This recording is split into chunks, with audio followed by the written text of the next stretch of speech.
Inside Dr. Martin Luther King Jr. Early College, the halls are empty. First COVID-19, then summer break left this school vacant.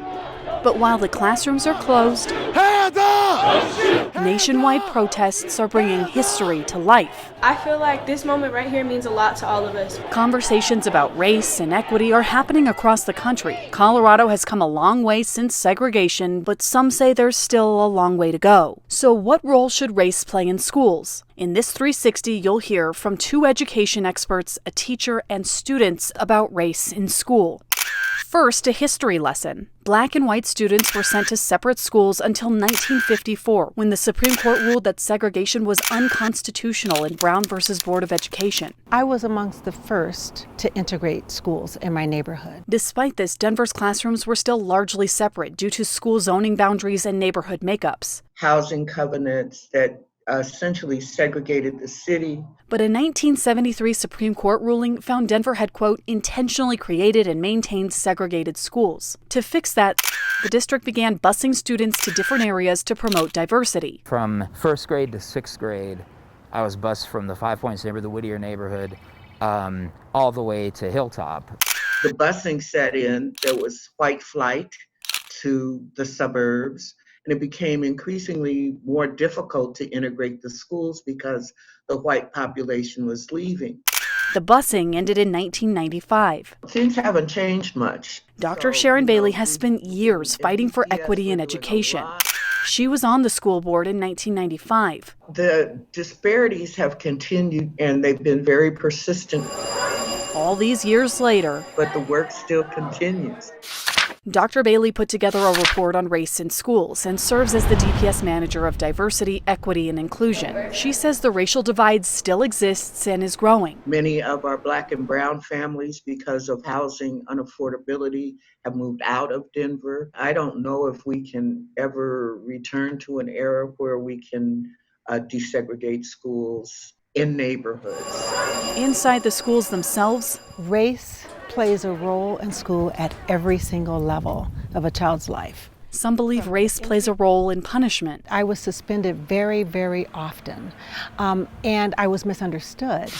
A 2018 federal study found Black students are punished more frequently than their peers. From the time integration started, Black children began to be expelled and suspended from school at 4 times the rate of their white friends. When children are suspended and expelled from school, they are 10 times more likely to enter the juvenile justice system. Dr. Rosemary Allen says that widens the achievement gap. How in the world do you think we can close these gaps because children can't learn if they're not in school? She believes the cultural misunderstanding is a big reason for disproportionate punishment. Right now, white teachers comprise more than 80% of the teacher workforce.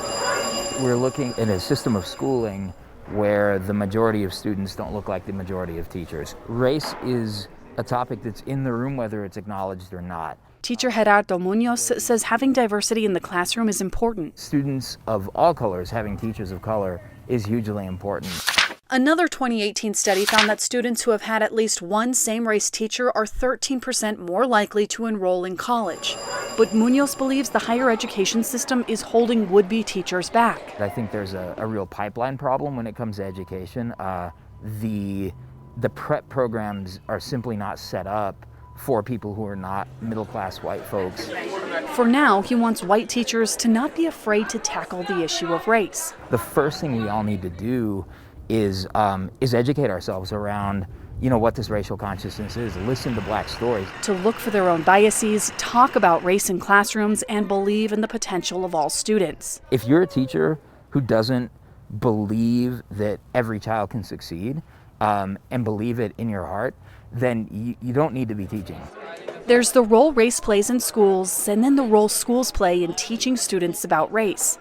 It wasn't until a field trip to Washington, D.C. We went to the African American History Museum, and that was huge. That students from Dr. Martin Luther King Jr. Early College say they truly learned about their history. I could not name any Black historical figures other than the ones that are constantly talked about. Now they're trying to bring that education back to their school. Like our history's not in our classrooms. You really can't have white history without Black history. Students need to know way more than just the same textbooks we've been studying for the past decades. All you read about is slavery and the main big people who were minorities. Like MLK or Rosa Parks or Harriet Tubman. And that's all you hear about. You don't hear about how Black people were kings and queens. They want Black history lessons to be more encompassing and mandatory so that everyone can appreciate diversity and those who overcame adversity. If my ancestors can make it through 400 years of slavery, then I can make it through a 54-minute class, and that goes for all my peers too. Across the country, history is happening. No justice!